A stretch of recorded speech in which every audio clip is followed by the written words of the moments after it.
Assalamualaikum warahmatullahi wabarakatuh.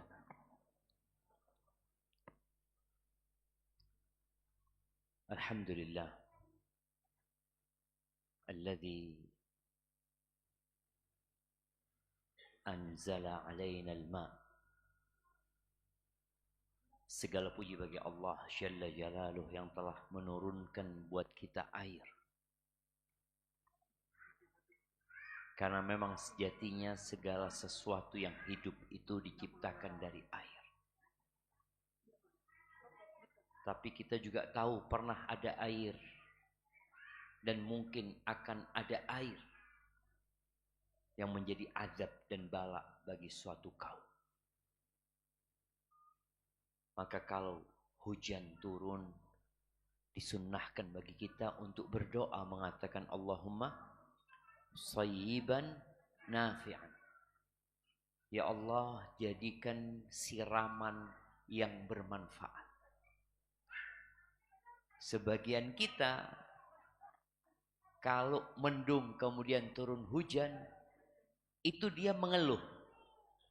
Aduh, udan. Iya. Sehingga seharusnya yang hujan itu bermanfaat, nggak jadi manfaat buat antum. Coba antum katakan Allahumma sayyiban nafi'an. Dan di antara waktu yang mustajab berdoa adalah ketika hujan turun. Antum manfaatkan waktu. Oke, antum basah. Atau orang-orang yang jualan. Jualan apa yang paling terdampak ketika hujan? Mau jualan es, mau jualan bakso, kalau sudah hujannya tidak ada orang keluar rumah jemaah.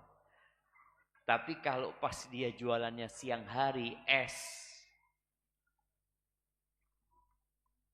kemudian turun hujan, apa yang seharusnya dia lakukan?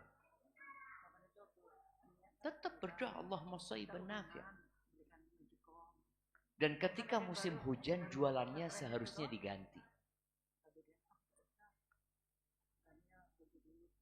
Ganti apa? Ganti gorengan. Ganti yang panas-panas. Dan subhanallah memang jamaah. Ternyata bisnis itu juga perlu ilmu dan belajar. Kadang-kala ada orang, enggak saya ini dagangan saya sudah. Sejak zaman dulu saya itu jualan es. Musim hujan tetap musim hujan saya jualan es. Ya semoga Allah berkahin dagangannya. Allahumma salli wa sallim ala abdika wa rasulika sayyidina wa maulana Muhammadin wa ala alihi wa ashabihi ajma'in. Amma ba'd. Ahibati fillah. Kita berbincang tentang perceraian. Tentang pemutusan hubungan yang sejatinya diadakan untuk meraih sakinah, mawaddah dan rahmah. Tapi terkadang yang diinginkan dan diharapkan tidak terjadi. Kita sudah sampaikan bahwasanya cerai adalah solusi terakhir. Dan sebagian ulama menyatakan bahwasanya hukum asalnya perceraian itu terlarang kecuali ketika ada sebabnya. Tapi ada satu pembahasan sebelum kita membahas tentang hukum cerai dalam kondisi emosi. Masalah at-tafwid. Tafwid ini menyerahkan hak cerai kepada istri. Kan sejatinya yang bisa menceraikan itu suami. Bagaimana seorang suami yang mengatakan kepada istrinya, terserah engkau, urusannya aku serahkan kepada engkau. Kalau engkau mau menceraikan dirimu, silahkan. Ada suami yang tidak ingin menceraikan istrinya. Tapi istrinya terus ganyang. Ayo, pegatan aku. Ceraikan saya, talak saya. Sang suami tidak ingin menceraikan. Lalu sang suami mengatakan, urusanmu ada di tanganmu. Kalau engkau mau menceraikan dirimu, silahkan. Aku serahkan dirimu kepada dirimu sendiri. Kemudian sang perempuan, iya sudah, aku ceraikan diriku dari diri. Jatuh nggak cerai? Jatuh. Jadi berdasarkan sepakat 4 madhab, jatuh. Kalau benar sang suami menyerahkan kepada istri. Ada perbedaan pendapat di antara para ulama bagaimana kalau penyerahannya itu sejak sebelum nikah. Ketika mau nikah atau pada saat pernikahan sang suami mengatakan, iya aku menikah dengan engkau dan hak cerai ada pada dirimu. Bisa enggak? Dari sejak awal nikah sudah menyerahkan urusannya kepada istrinya. Menurut jumhur enggak bisa. Karena belum terjadi pernikahan.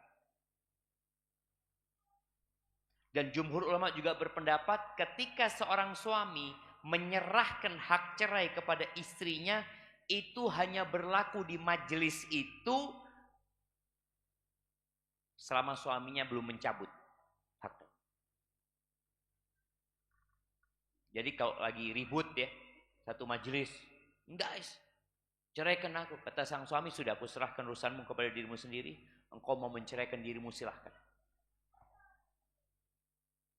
Ditantang sang istri. Kira-kira dia menceraikan dirinya atau tidak? Ya tergantung. Karena ada istri memang yang tidak ingin dia sebagai penyebab perceraian. Artinya ketika dia keluar dari rumah tersebut dan terjadi perceraian, nggak ingin orang mengatakan, engkau menceraikan dirimu sendiri. Malu dia. Tapi dia lebih suka enggak suamiku yang boleh. Suamiku menceraikan aku. Padahal sang suami tidak boleh. Apa yang menjadi landasan para ulama mengatakan bahwasanya hal itu diperbolehkan. Dan ada yang menceritakan adanya ijma ya. Kisah ketika Nabi SAW mendiamkan istrinya selama 1 bulan.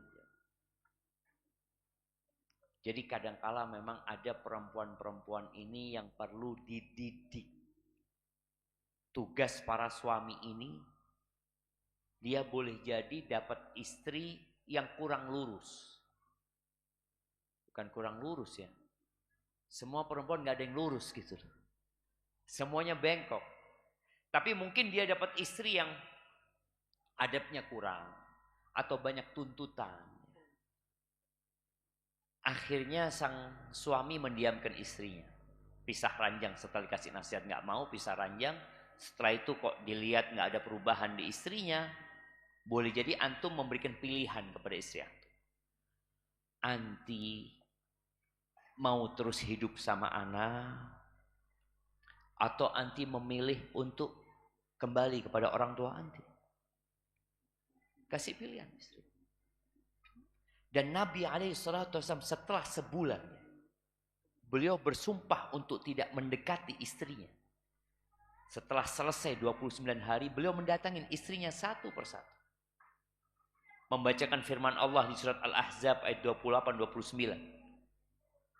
Allah mengatakan, ya ayyuhan nabi, wahai nabi, qul li azwajika, katakan kepada istri-istri, in kuntunna turidnal hayatad dunya wa zinataha, kalau kalian menginginkan kehidupan dunia dan perhiasannya, fata'alaina, kemarilah kalian, umatti'kunna, aku akan kasih buat kalian mut'ah, ya pesangon, harta, dan aku akan ceraikan kalian dengan perceraian yang baik.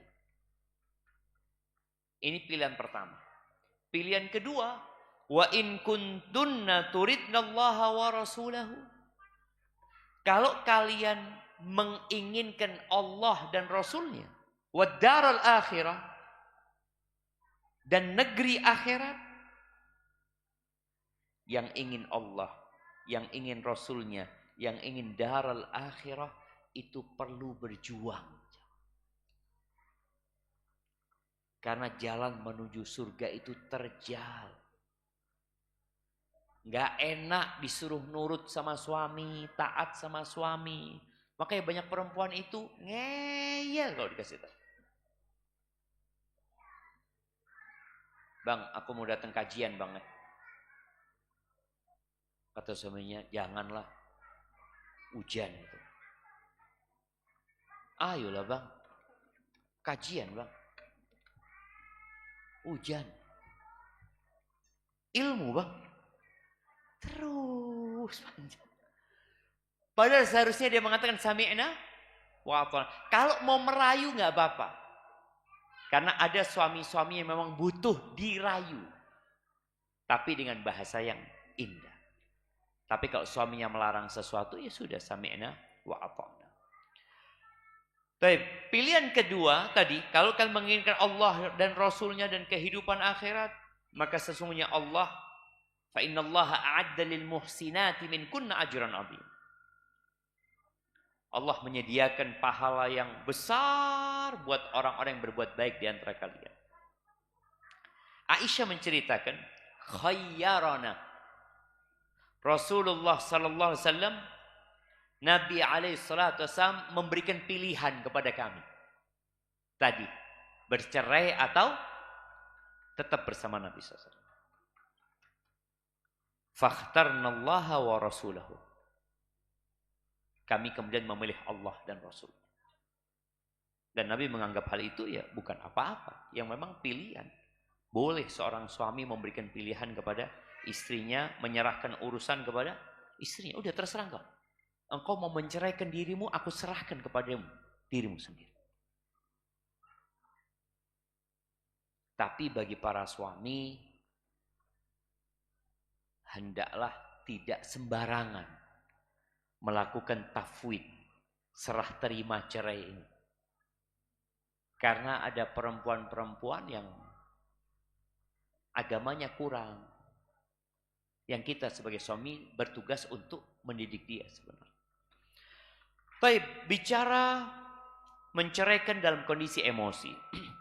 Yang pertama kalau bicara syarat tolak itu, ya dia harus balik. Dia harus berakal.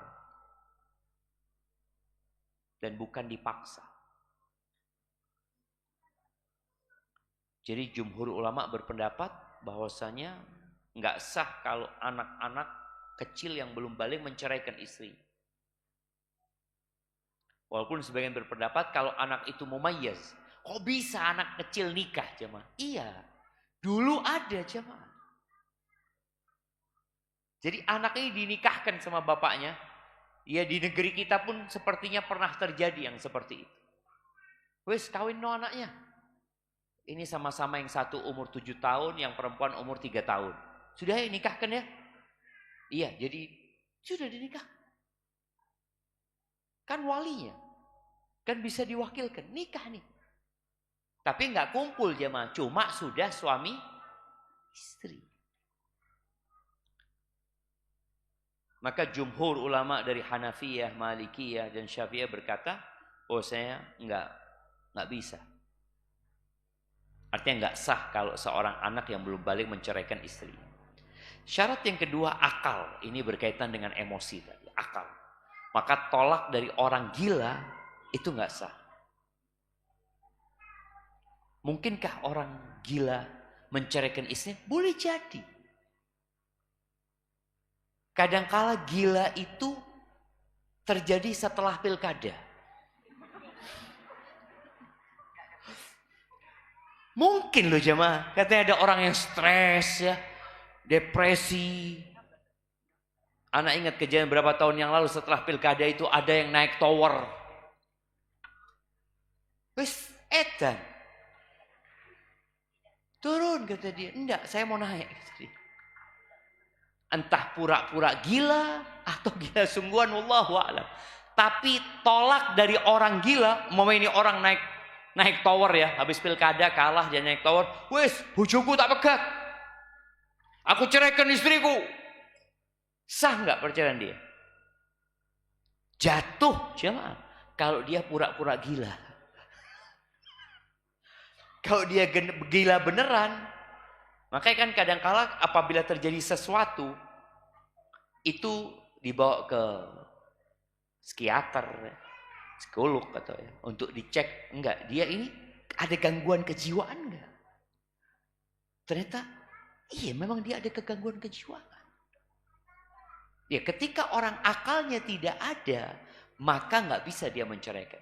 Karena pena malaikat itu diangkat dari 3. Yang pertama dari orang yang tidur sampai dia terjaga.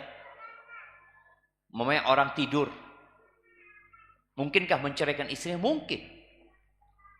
Dia itu sebelum tidur ngomong, duh bojoku ya, ruwet. Mau tak cerai tapi ya opo. Tahu-tahu tidur mengingau. Mengigau. Apa kalau bahasa Jawanya? Ngelindur. Ana masih ingat, nggak tahu ini mahasiswa yang di asrama masih ada loh. Ada santri yang keluar jemaah.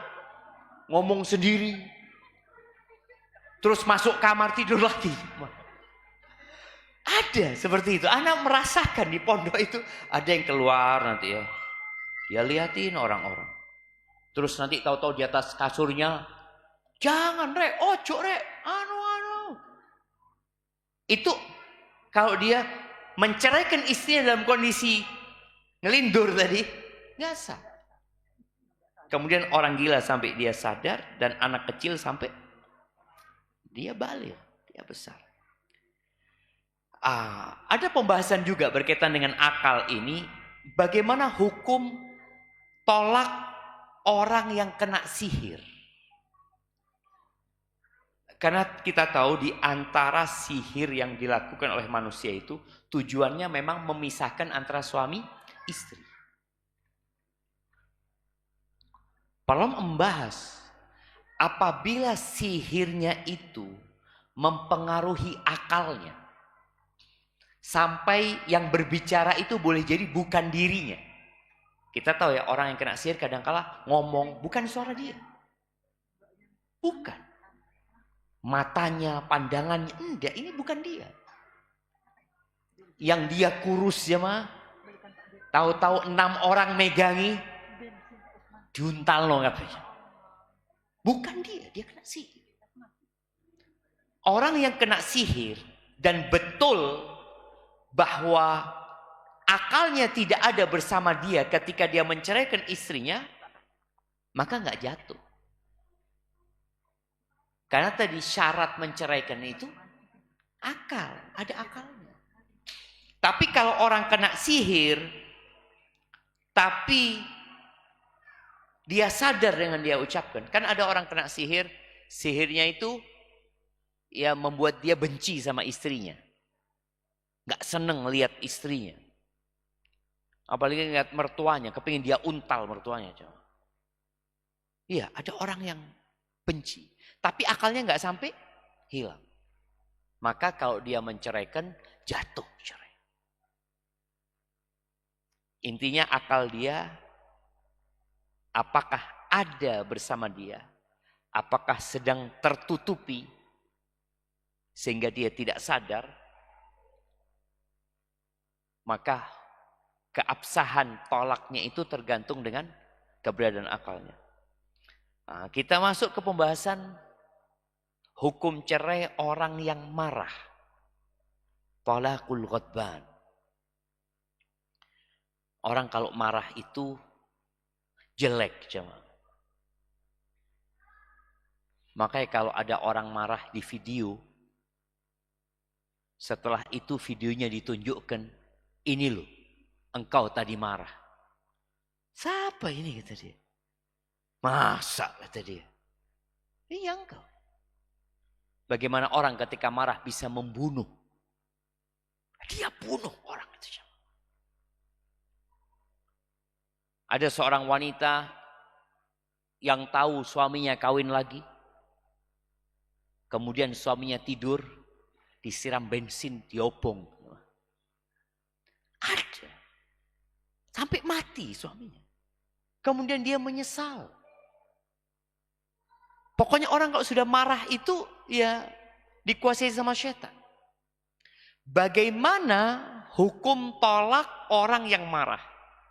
Sedangkan kebanyakan orang menceraikan itu disebabkan marah. Rasul sallallahu alaihi wasallam mengatakan la taghdab. Ketika ada sahabat yang minta nasihat, nasihatnya apa? Jangan marah. La taghdab. Ini menunjukkan marah itu omongan yang diucapkan, ya, perbuatan yang dilakukan, dia akan dihisab. Taib. Jumhur ulama berpendapat bahwasanya tolaknya orang yang marah itu jatuh. Walaupun ada di antara para ulama yang membagi emosi itu 3 macam. Yang pertama, ya, orang yang marah biasa. Makanya sulit sebenarnya jamaah untuk mengukur marah ini. Dikatakan fulan marahnya biasa atau marahnya marah beneran. Marah yang keras sekali. Kalau orang itu marah biasa-biasa aja, maka jatuh cerai. Sepakat semua ulama. Apa dalilnya? Dalilnya hadis Khawlah bintu Tha'labah. Khawlah bintu Tha'labah ini yang Allah sebutkan di surat Al-Mujadilah. Qad sami'allahu qawlan lati tujadiluka fi zawjiha. Allah mendengar omongannya Khawlah yang sedang berdialog tentang urusan suaminya. Pernah suatu hari Khawlah ini ketemu sama Umar bin Khattab. Dipanggil Umar sama Khawlah. Umar itu di jalan. Amirul Mukminin, pemimpinnya umat Islam, yang kekuasaannya pada waktu itu sudah sampai Urshalim, sudah sampai Syam, sudah sampai Irak, Iran sana. Dipanggil sama Khawlah, ini diem.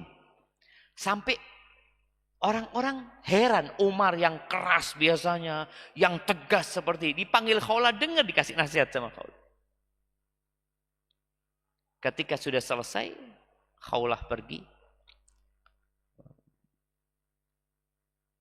Tanyalah orang-orang ini, ya Amirul Mukminin, engkau kok menyimak dengan penuh perhatian kepada perempuan itu? Siapa perempuan itu?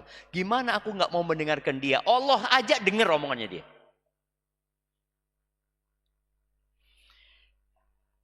Jadi kejadiannya, Khawlah ini punya suami namanya Aus ibn Samit. Ya, ada obrolan sama suaminya. Kemudian Khawlah ini membantah, menjawab. Dan ini penting juga buat para wanita, kalau suaminya ngomong, ngasih tahu, kalau bisa jangan dijawab. Maksudnya jangan dibantah. Katakan iyalah. Nah, apalagi suaminya kondisinya marah, katakan iya. Ini Khawlah bantah. Faghadiba. Lalu marah suaminya. Fadhahara minha. Karena marah, akhirnya suaminya melakukan zihar. Zihar ini mengatakan kepada istrinya, anti alayya ka dhahri ummi. Engkau buat aku seperti punggung ibuku. Dan ibunya mahram. Artinya menyamakan istri dengan ibunya. Artinya haram sudah untuk dihubungi. Seakan-akan dia mengharamkan istrinya untuk diri. Ini namanya zihar. Wa kana syaikhan kabiran qad sa'a khuluquhu wa dhajir. Suaminya ini sudah tua renta jemaah. Dan subhanallah ya, salah satu yang menyebabkan kepribadian orang berubah dan karakter orang itu berubah adalah ketuaan. Makanya antum kalau punya orang tua, baik ibu atau bapak, ketika sudah tua renta, mudah marah, mudah tersinggung, wajar. apalagi sakit. Itu biasanya lebih perasa lagi. Ini Aus sudah kayak gitu tuh. Dikatakan akhlaknya udah nggak bener dia. Dan orang yang suka mengeluh. Akhirnya Khawlah ini disebutkan Khawlah ini nggak punya jilbab, nggak punya jilbab buat keluar rumah. Maka pinjem Khawlah ke rumah tetangganya. Supaya antum tahu bagaimana kondisi para sahabat pada waktu itu. Akhirnya dia pinjam jilbab, dia datang kepada Nabi SAW. Maka dia ceritalah Khawlah tentang suaminya. Suamiku ini, ya, setelah aku punya anak dari dia, kemudian dia dengan mudahnya mengharamkan dirinya, melakukan zihar itu. Akhirnya turunlah surat Al-Mujadilah. Intinya dari hadis ini, ucapan suami Khawlah ketika marah, itu konsekuensi hukumnya ada. Dan terjadi zihar itu. Maka akhirnya sang suami kalau mau menghubungi istrinya ada kafarat yang harus dia bayar. Ini sebagai dalil bahwa orang marah itu hukum talaknya jatuh. Taib. Dan zihar itu dulu dianggap tolak dulu jemaah. Dalam Islam enggak, zihar bukan tolak. Zihar hukumnya tadi ada kafaratnya. Dan berkaitan dengan hal ini sekali lagi ini hal yang ijma ya. Berkaitan dengan marah yang belum keras marahnya jemaah.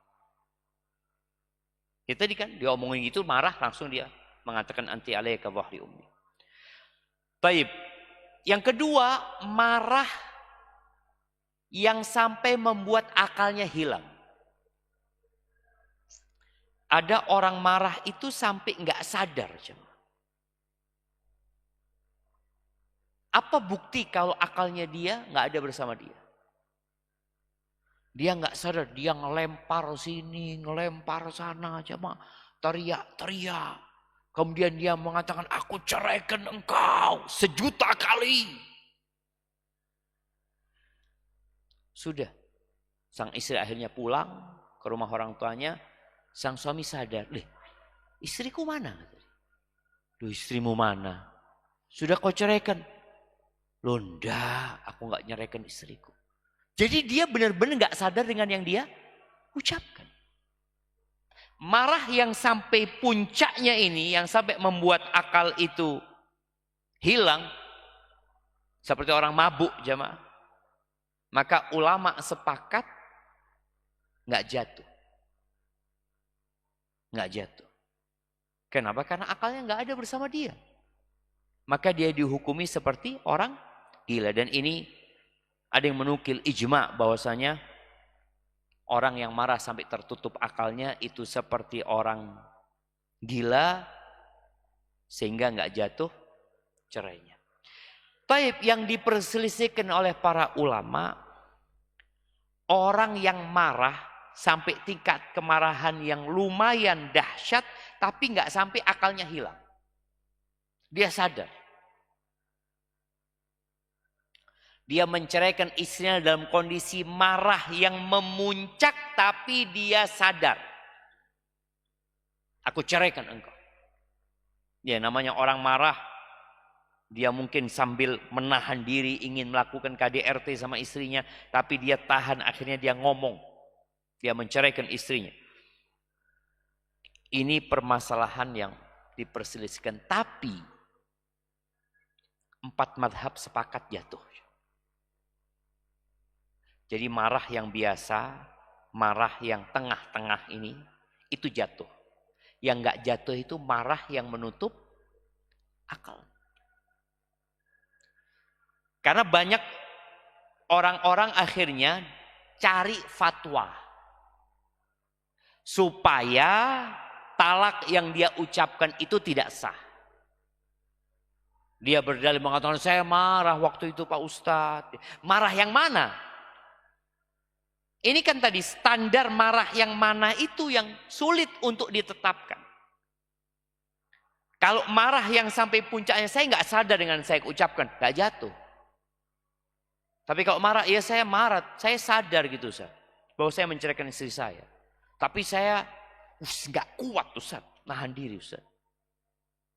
Dan ini buat para wanita tadi, kalau suaminya sedang emosi, sedang marah, jangan memancing. Suaminya ngancam, umpamanya. Engkau kalau tetap nggak nurut, saya ceraikan nanti. Ini kan masih ancaman, belum ya? Loh, ceraikan sekarang saja. Sekarang. Ada perempuan yang memancing jemaah. Loh, suami ditantang. Jadi jemaah. Maka tadi tolong wanita kalau suaminya marah, tahan. Karena ana lebih condong kepada pendapat jumhur ulama yang mengatakan jatuh cerainya. Ada sebagian mengatakan enggak, tapi jumhur ulama berpendapat jatuh. Apa dalilnya? Ya, tadi hadis Khawlah yang dizihar sama suaminya dalam kondisi marah. Dan ternyata ada konsekuensi hukumnya. Kemudian orang yang marah itu mukallaf. Selama akalnya ada sama dia, dia itu mukallaf. Artinya mukallaf itu segala tindakan yang dia lakukan itu akan dihisap. Penanya malaikat tidak diangkat. Yang diangkat itu cuma dari 3 orang. Majnun, yang tidur, sama yang belum balik. Nih orang marah, mukallaf dia. Makanya dilarang marah. Dan ketika Allah Azza wa Jalla menyebutkan tentang orang-orang yang bertakwa itu, apa kata Allah? Wal kadhiminal ghaidh. Orang yang menahan emosinya. Nabi SAW ini buat yang suka marah. Nabi SAW nggak pernah marah jamaah untuk dirinya. Beliau baru marah kalau agama yang dilanggar, syariat yang dilecehkan, baru beliau marah. Sedangkan kita kebanyakan marahnya untuk dirinya dan hampir tidak pernah marah untuk agamanya. Tidak pernah marah untuk agama. Coba antum lihat, kapan ana marah buat agama ya? Yang ada untuk diri kita. Dibully marah, dimaki marah, dibantah marah. Dan ini nasihat buat para suami ya. Iya, kita tahu istri nggak boleh kurang ajar. Istri nggak boleh bantah. Tapi kalau itu terjadi, antum sebagai pemimpin hendaklah memahami kondisi dia. Boleh jadi dia sedang datang bulan. Karena kejiwaan perempuan ketika datang bulan itu labil. Mudah marah. Kemudian boleh jadi ada sebab lain. Ini emak diganyang sama anaknya, tahu-tahu bapaknya datang ganyang juga. Akhirnya sang ibu membantah sang bapak atau sang suaminya. Jadi ingat, kalau ada orang marah, membunuh, tetap dia akan dihukum. Atau mengambil, merusak hartanya orang. Tetap ada konsekuensi hukumnya dia. Kemudian, kalau kita menjadikan talak orang yang marah ini tidak jatuh, maka semua orang yang berbuat jahat akan mengatakan, saya marah, saya naik pitam, saya ini. Loh iya, tapi kamu gak boleh, tetap akan dihukum dengan yang kau katakan. kemudian dalam kondisi marah atau ridho atau sedang kondisi senang, hukumnya sama. Karena urusan talak ini juga kondisinya mau main-main, mau serius, jatuh. Tapi ada yang mengatakan nggak jatuh talak itu. Dalam kondisi marah yang pertengahan tadi, ini pendapat Ibnul Qayyim rahimahullahu ta'ala. Dan mungkin kalau antum membaca fatwa Syekh bin Baz dan Syekh bin Utsaimin, mereka juga termasuk yang mengatakan tidak jatuh. Jadi kalau nanti antum baca fatwa Syekh Utsaimin, Syekh Utsaimin mengatakan enggak jatuh. Iya, betul. Tapi jumhur ulama berpendapat jatuh. Karena memang tadi bagaimana standarnya, bagaimana membedakannya. Jadi berkaitan dengan talak orang yang marah itu, hati-hati. Menurut jumhur ulama jatuh. Jangan sampai akhirnya antum cari fatwa yang enak. Ustadz ngomong jatuh, tak tanya ustadz lain lah. Ya Ustadz, kayaknya fatwanya Syekh Utsaimin tidak apa-apa kan Ustadz ya. Padahal dia ceraikan istrinya selalu dalam kondisi marah. Cuma marah yang mana? Karena dalam pendapat yang membagi marah jadi 3 itu, mereka mengatakan marah yang tidak syadid itu jatuh. Terus antum mengukurnya. Ya saya tadi nggak bisa nahan diri. Saya kemudian menceraikan. Sadar. Dia jatuh cerai. Bagaimana hukum talakus sakran? Talak orang yang sakran. Sakron, apa sakron? Sakran itu mabuk jemaah. Ada 2 kondisi orang yang mabuk. Ada orang yang mabuk tapi dia punya alasan kenapa dia mabuk. Maka yang seperti ini nggak jatuh talaknya.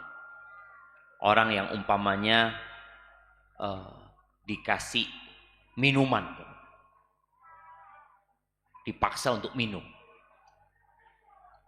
dia nggak mau minum. Atau orang yang mengkonsumsi sesuatu di dokter umpamanya ya, dia harus minum sesuatu ini untuk pengobatan umpamanya yang memang nggak ada obat lain. Pokoknya dia mabuknya itu secara agama diperbolehkan kondisi dia. Itu nggak jatuh cerainya. Tapi kalau dia sengaja mengkonsumsi sesuatu yang membuat dia mabuk, maka ada 2 pendapat ulama. Dan pendapat jumhur sekali lagi mengatakan jatuh cerai. Jadi kalau orang sengaja minum, kemudian dia menceraikan istrinya, dalam kondisi dia mabuk atas pilihan dia, maka jatuh cerainya. Sebagian mengatakan tidak, tapi pendapat yang mengatakan jatuh itu sepertinya lebih kuat. Walaupun dia mengatakan tidak jatuh, kan orang ini akalnya nggak ada gitu. Iya, cuma dia menghilangkan akalnya dengan sengaja. Dia sengaja menghilangkan akal. Maka dengan apa yang dia lakukan, dia mukallaf. Dia akan dihisab. Karena dia sengaja melanggar agama, kemudian tadi mengkonsumsi sesuatu yang tidak diperbolehkan, maka akhirnya jumhur ulama berpendapat talak yang diucapkan oleh dia jatuh. Hadza wallahu a'lam bishawab. Kita masuk ke sesi tanya jawab. Masya Allah, ini pertanyaannya banyak banget jemaah. Semoga baik-baik saja pertanyaannya.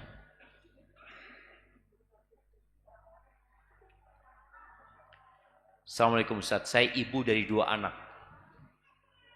Yang semua anak-anak saya bersekolah di Al-Irsyad.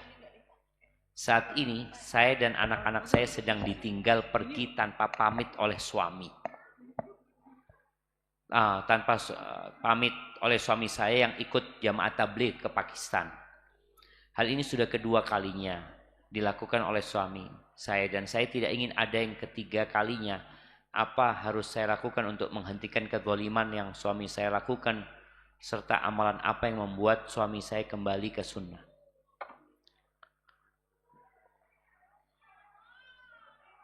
Nah, yang pertama, seorang itu ketika meninggalkan istrinya karena urusan agama, seperti jihad fi sabilillah, itu juga meninggalkan istri. Maka dia harus mencukupi istri. Mamanya dia berangkat selama 4 bulan. Atau orang yang kerjalah, yang merantau. Yang merantau selama 1 tahun umpamanya. Dia tetap punya kewajiban membiayai istrinya. Kalau ibu ini yang bertanya, suaminya tetap bertanggung jawab ya, maka pertahankan rumah tangganya. Tapi ada suami yang kemudian lupa dengan hak-hak istrinya. Hak-hak anaknya. Dia berkata, saya berjuang di jalan Allah umpamanya, saya akan berdakwah umpamanya. Tadi ketika mau berdakwah, kenapa harus jauh-jauh ke Pakistan umpamanya? Kalau berdakwah banyak orang-orang yang perlu didakwahi. Dan ketahuilah jamaah bahwasanya dakwah itu fardun alal kifayah. Artinya kalau sudah ada yang melakukan, yang lainnya nggak wajib. Sedangkan memberikan nafkah kepada istri dan anak itu fardu ain. Wajib suami memberikan nafkah kepada anak-anaknya. Ada sebagian suami mungkin yang mengatakan, "Ana Ustaz, keluar, khuruj dia. Alhamdulillah istri dan anak-anak masih makan." Siapa yang ngasih makan? Tetangga-tetangga. Iya jemaah. Tetangga-tetangganya gitu loh. Sang suami berpikir dia telah melakukan kebaikan. Engkau mau berdakwah, silahkan menyampaikan agama Allah dengan syarat engkau punya ilmu. Tapi jangan sampai engkau menelantarkan yang menjadi kewajibanmu. Maka kalau bicara amalan apa saja yang bisa mengembalikan suami ya untuk belajar sunnah ini ya. Ya, yang pertama didoakan suaminya, kemudian diajak datang kajian. Mungkin dia berpendapat bahwa yang dia lakukan inilah yang paling baik dalam agama. Tapi coba cocokkan dengan sunnah Nabi SAW. Nabi SAW mengutus para sahabat berdakwah. Ali bin Abi Thalib dikirim ke Yaman. Siapa lagi? Mu'ad bin Jabal dikirim ke Yaman. Abu Musa al-Asy'ari dikirim ke Yaman. Aminu hadil ummah Abu Ubaidah Amir bin Jarrah dikirim ke Bahrain. Ketika orang-orang itu minta orang yang dikirim untuk mengajar di sana, Nabi SAW tidak menyuruh semua sahabat, dipilih yang memang punya kemampuan untuk melakukan itu. Tapi secara umum kita wajib berdakwah jemaah. Mau itu ustadz nggak ustadz wajib berdakwah terhadap orang-orang yang menjadi tanggung jawabnya. Bapak wajib mendakwain anak-anaknya. Suami wajib mendakwain istrinya. Bos di perusahaan wajib mendakwain anak buahnya. Maka tolong yang menjadi kewajiban itu diselesaikan. Baru setelah itu ke tempat yang lainnya untuk menyampaikan agama Allah ini. Hadza wallahu a'lam bissawab. Assalamualaikum Ustaz. Ana nemuin baju. Tapi ana bilang biarin aja dulu. Siapa tahu nanti punyanya pemiliknya ambil. Tapi beberapa waktu kemudian 3 pekan berlalu belum ada yang ambil. Jadi ana ambil lalu ana cuci. Gimana hukumnya Ustaz? Jazakallah khair. Ya, kalau barang itu termasuk barang yang berharga, yang bakal dicari sama temennya, ya nggak bisa dimilikin sampai diumumkan selama 1 tahun. Dicuci nggak apa-apa, disimpan, diumumkan. Boleh jadi kita itu nggak mengumumkan jam.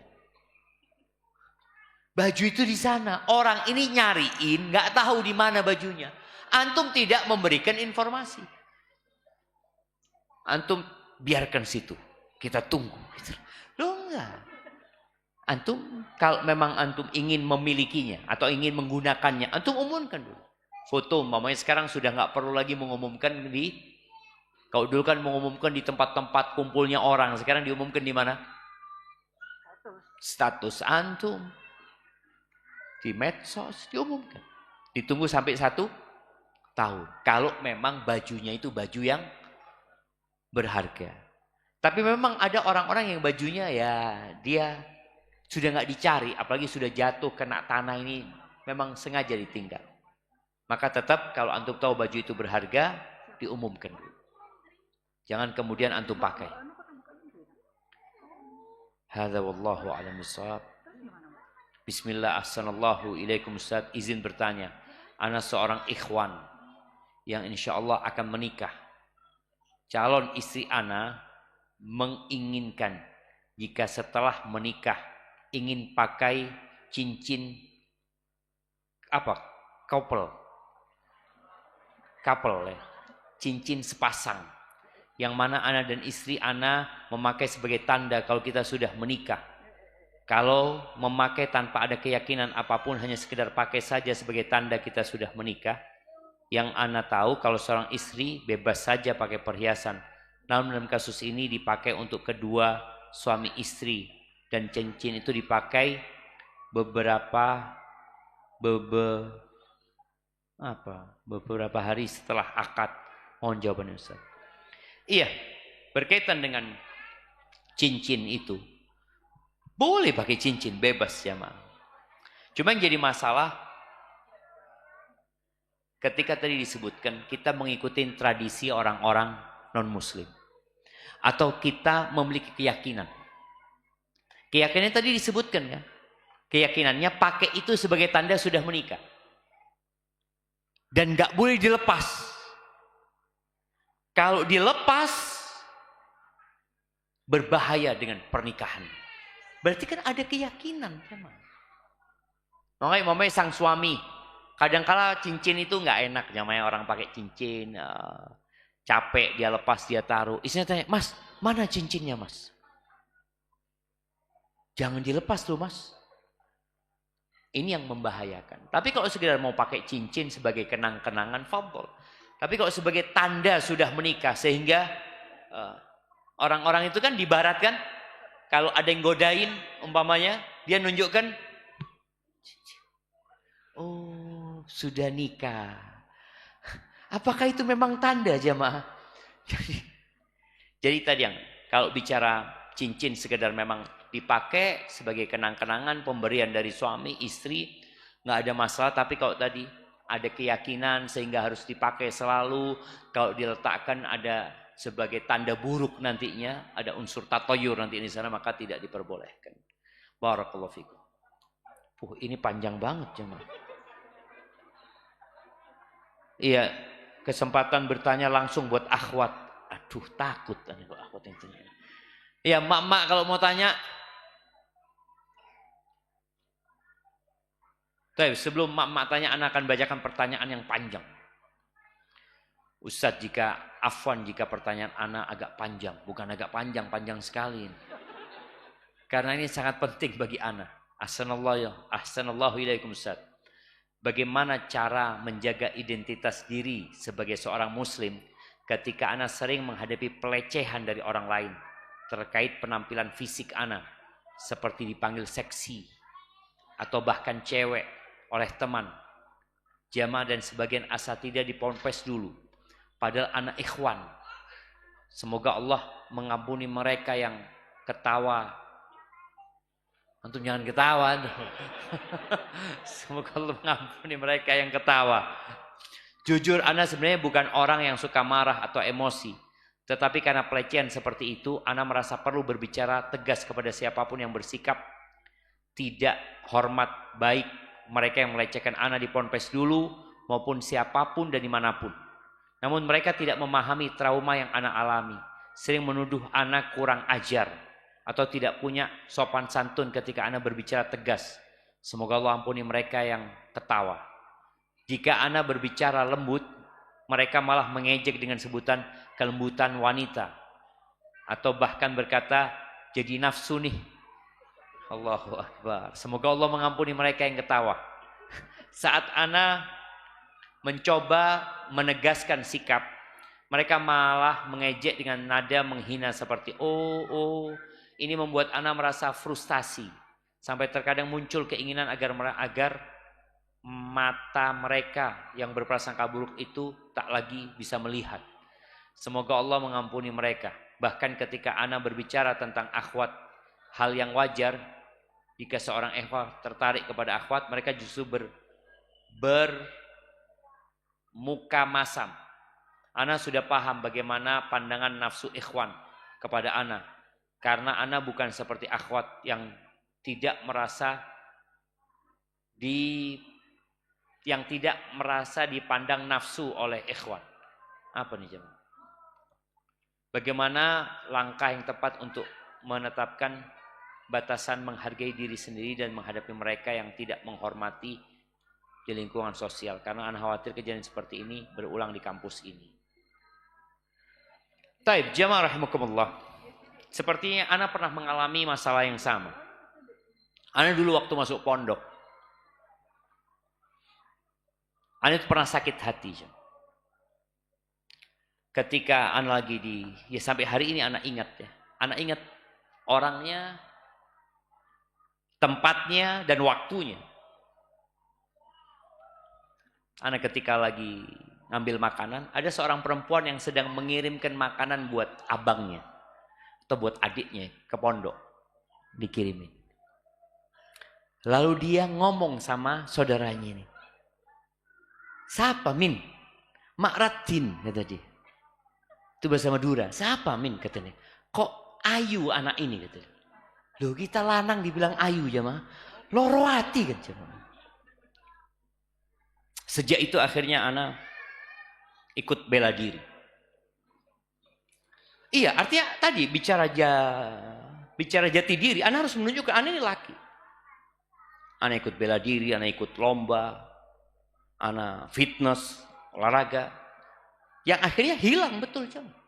Ungkapan-ungkapan itu hilang. Maka nasihat ana buat yang bertanya ini, engkau perlu menunjukkan jati dirimu kalau engkau laki. Agar mereka tidak lagi membulimu.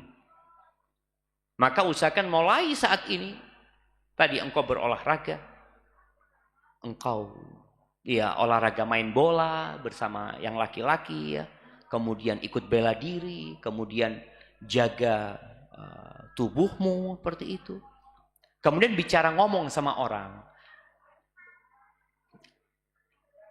90% akhlak mulia itu ada di taghaful. Mengabaikan omongan orang itu jangan dimasukkan ke hati. Sampai ada cerita ketika seorang dibuli. Ketika orang ini dibuli kemudian dia sakit hati. Orang yang membulinya itu semakin menjadi-jadi. Karena dia merasa ada korban yang bisa dia bully. Tapi ketika orang ini dibuli lalu mengatakan jazakallah khair, syukran, barakallahu fikum. Makasih banyak ya. Kalau dikatakan engkau kok bau gitu. Jazakallah khair atas informasinya. Makasih. Sudah, tanggapin dengan positif. Tapi kalau antum tanggapin dengan seperti tadi, antum marah-marah, antum malah nggak dihargai sama mereka. Maka yang perlu dilakukan bagaimana yang bertanya ini merubah penampilannya. Dengan tadi, dia berolahraga, dia ikut bela diri, dia fitness, dia main bola, sehingga orang tahu bahwasanya dia ana rojul gitu. Nah, ana rojul perlu ditampakkan gitu. Dan alhamdulillah akhirnya bulian itu habis. Dan memang sakit hati ketika dikatakan ratin itu jemaah. Katakan ayu loh, ayu nih hari. Kalau ganteng seneng gitu kan jemaah, tapi dibilang ayu sakit. Baik, ibu-ibu, semoga nggak ada yang tanya. Karena memang pertanyaan yang keluar dari sana itu berat biasanya. Assalamualaikum Ustaz. Ketika kami sekeluarga bertamasya ke Batu Malang, ketika kami sudah sampai di hotel atau tempat rekreasi, apakah hukum menjamak qashar sholat masih berlaku? Barakallahu fikum. Iya. selama antum nggak niat mukim di tempat itu, sebagian ulama berpendapat selama tidak ada keinginan menetap lebih dari 4 hari atau 3 hari di tempat itu, maka antum boleh jamak qashar. Jamak qashar diperbolehkan walaupun di tempat rekreasi umpamanya ya. Cuma memang sunnahnya itu qashar, bukan jamak. Jamak itu kondisional. Kalau kondisi antum capek, fadhol. Kalau nggak capek, nggak ada kerjaan juga, ya ahsan. Qashar saja tanpa jamak. Tapi pertanyaan terakhir ini.